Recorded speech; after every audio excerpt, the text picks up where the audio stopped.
안녕하세요. 12월 19일 목요일입니다. 자, 이제 목요일 근데 슬슬 이제 목요일에 목요일 12월 19일 양심의 자유 오늘 해양 간부 문제 살펴볼게요. 매일원법 같이 해줘서 감사하고 같이 하셔서 행복합니다. 자, 볼게요. 오늘도 계속 가보도록 할게요. 해양 경위 공채 문제인데 양심의 자유. 양심의 자유는 뭐 너무나 많이 잘 하실 것 같아요. 대부분 이제 판례 문제라 이런 문제가 너무 추상적인 문제가 많기 때문에 뭐 대부분 암기를 많이 하시더라고요. 그래도 볼게요. 19조죠. 양심의 자유. 자, 기본적으로 요 19조에서 양심. 자, 기본적으로 다 아시는 거지만 양심 그러면 진지한 마음속의 결정이에요. 마음속 결정. 근데 마음속의 결정인데 그냥 결정이에요? 아니죠. 어떤 일에 옳고 그름을 판단함에 있어서 판단을 전제로, 이걸 전제로, 그러니까 구체적 양심이라는 거예요. 구체적이다. 따라서 추상적 이런 개념은 아니다 이거예요. 구체적 상황 하에서. 그러면서 진지한 마음속의 결정이에요. 진지한. 자, 심각한 양심상의 갈등이 없으면 이건 건들 수가 없다는 거예요. 변하지 않는다는 거예요. 한번 확정하면 물러설 수 없다는 거예요. 물러설 수도 없고 제한받을 수도 없고 변경도 안 된다. 심각한 양심상의 결정, 양심상의 갈등이 없는 한 이거 건들 수 없다. 이런 뜻이요. 진지한 마음속의 결정. 그러니까 1번, 2번 이런 것들을 생각하셔야 돼요. 그런 마음속의 결정만. 하지만 여기 어디에도요. 그런 결정을 하게 된, 이런 결정을 하게 된 계기 또는 동기, 연유 이런 거는 어떤 것이든 불문, 따지지 않습니다. 따라서 사회 정의라든지 도덕률, 도덕, 그다음에 질서, 법질서, 법규범 이런 것들로 양심이다 아니다 판단할 수는 없다는 거예요. 이런 걸로 판단할 수 없다. 왜? 그렇게 하게 된 계기나 동기를 어떤 동기나 계기를 묻지 않으니까요. 그런 많은 수많은 동기 중에 딱 뭐만 종교적 신념에 따른 이런 종교적 신념에 따른 이것만 튀용하고 언제 20조로 종교의 자유로 분리됐다는 거예요. 언제? 5차 개헌 때. 그러니까 더 이상 양심의 자유에서는 종교적 양심의 자유는 없다라는 거죠. 하지만 병역 의무를 거부한 사건에서는 종교적 신념도 있고 비종교적 신념도 있으니까, 그러니까 뭐예요? 종교적 신념만 검토하는 20조에서 검토해버리면 비종교적 신념에 근거한 병역 거부는 검토할 수가 없잖아요. 그래서 병역 거부 사건에서는 종교와 비종교 모두를 아우를 수 있는 양심의 자유가 직접 사안과 관련된 기본권이 돼버렸던 거예요. 그래서 여러분들이 알고 있는 종교에 근거한 병역 거부 사건, 또 이런 것들은 다 양심의 자유이지 종교의 자유에서 검토하지 않는다. 이건 기본이잖아요.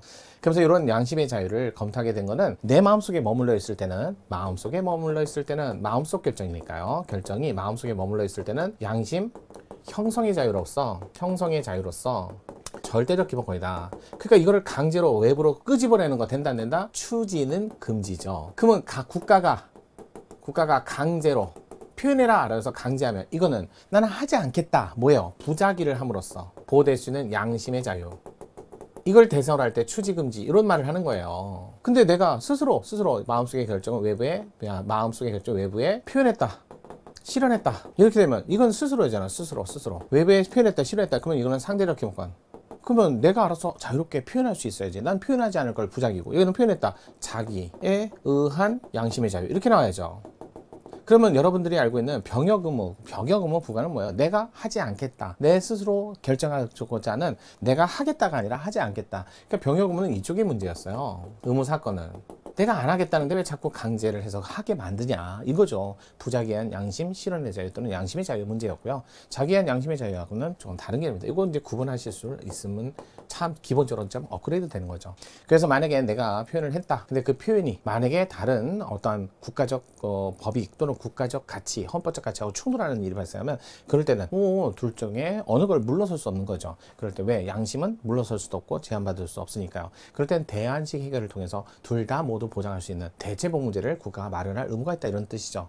근데 나는 안 하겠다. 병역 의무 이행을 안 하겠다. 근데 강제적으로 하라 라고 하니까 그럴 때는 부작위에 의한 양심 실현의 자유 이걸 얘기하는 거예요. 그래서 그런 문제만 좀 구별하시면 되고, 오늘의 주된 문제는 바로 그런 문제였고 기본적인 사안이었어요. 어려운 문제는 아니었고요. 자, 가장 옳은 것은 병역 기피자에 대해서 형사처벌, 양심에 따른 행동을 할 자유. 즉 자기가 아니라 부작위에 따라서 내가 스스로 해야 되는데 기피자잖아요. 안 하겠다. 그건 자기가 아니죠. 그다음에 두 번째, 법 위반 사실 공표 같은 사실상의 문제는 이거는 양심하고 관계가 없다. 제한되지 안 된다 이런 문제죠. 이런 거 보시면 돼요. 사실상 또는 자연법상 원리 이런 것들은 적용 안 돼요. 해당하지 않습니다. 양심적 병역거부는 실상 당사자 양심에 따른 혹은 양심을 이유로 한 병역거부를 가리키는 것이며 병역거부가 도덕적이고 정당하다는 의미를 갖는다? 아니죠. 도덕적이고 정당하다? 그런 의미는 전혀 관계없습니다. 네 번째, 헌법상 양심의 자유에 보호받는 양심으로 인정할 것인지 판단은 그것이 깊고 확고하며 진실된 것인지 여부에 따르게 되므로 양심적 병역거부를 주장하는 사람은 스스로 내가 이렇다. 왜? 지극히 주관적인 거예요. 그러니까 다른 사람하고 같이 공유할 내용이 아니니까 내가 그래, 내가 이런 생각을 해 라는 건 스스로 입증을 해야죠. 스스로 입증할 의무가 있다. 맞아요. 그래서 4번이 정답.